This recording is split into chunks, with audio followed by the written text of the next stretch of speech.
Hello friends, আমি চলে এসেছি কার্তিকের নতুন ইউটিউব চ্যানেল টু সাইড কিচেনে। আজকে আবার একটা নতুন রেসিপি নিয়ে। আজকে রেসিপি হচ্ছে নিম বেগুন বানিয়ে দেখাবো। তো সেটা বানাতে কী কী উপকরণ লাগে আসুন দেখাই। তার আগে একটা কথা বলে দিই, আমার চ্যানেলে যেসব ভিডিও ছাড়া আছে আপনাদের যদি ভালো লেগে থাকে অবশ্যই লাইক কমেন্ট শেয়ার করবেন ও বেশি বেশি করে শেয়ার করবেন। আপনি যদি আমার চ্যানেলে নতুন হয়ে থাকেন প্লিজ সাবস্ক্রাইব করে দেবেন ও নিচের নোটিফিকেশানটা অলে করে দেবেন, যাতে আমার ভিডিও আপনাদের কাছে আগে পৌঁছে যায়। তাহলে চলুন নিম বেগুন বানানোর জন্য কী কী উপকরণ লাগে আসুন দেখাই।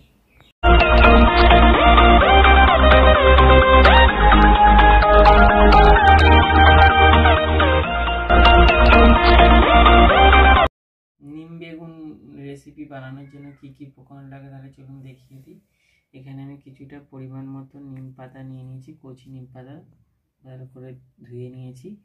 এখানে একটা বেগুন, ছোটো বেগুনকে ছোট ছোট করে কেটে নিয়েছি।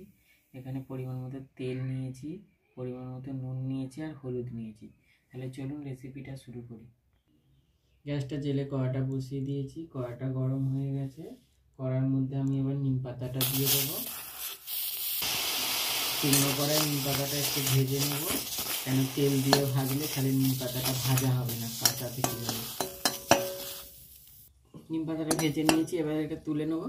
কড়ার মধ্যে তেল দিয়ে দেবো, এবার বেগুনটা দিয়ে দেবো, এবার নুন হলুদটা দিয়ে দেবো। বেগুনটাকে নুন হলুদটা ভালো করে ভেজে নেবো, লাল করে ভাজবো। ভাজা হলে তারপর নিম পাতাটা দেবো। বেগুনটা ভেজে নিয়েছি, এবার নিম পাতাটা দিয়ে দেবো, দিয়ে এটাতে একটু ভেজে নেবো, তারপর নামিয়ে নেবো। নিম বেগুন রেসিপিটা হয়ে গেছে, এটা নামিয়ে নেবো। দেখুন আমার নিম বেগুন রেসিপিটা রেডি হয়ে গেছে। এই রেসিপিটা যদি আপনাদের ভালো লেগে থাকে অবশ্যই লাইক কমেন্ট শেয়ার করবেন ও বেশি বেশি করে শেয়ার করবেন, আর প্লিজ সাবস্ক্রাইব করে দেবেন, আমাদের পাশে থাকবেন। চলুন তাহলে দেখা হচ্ছে নেক্সট ভিডিওতে।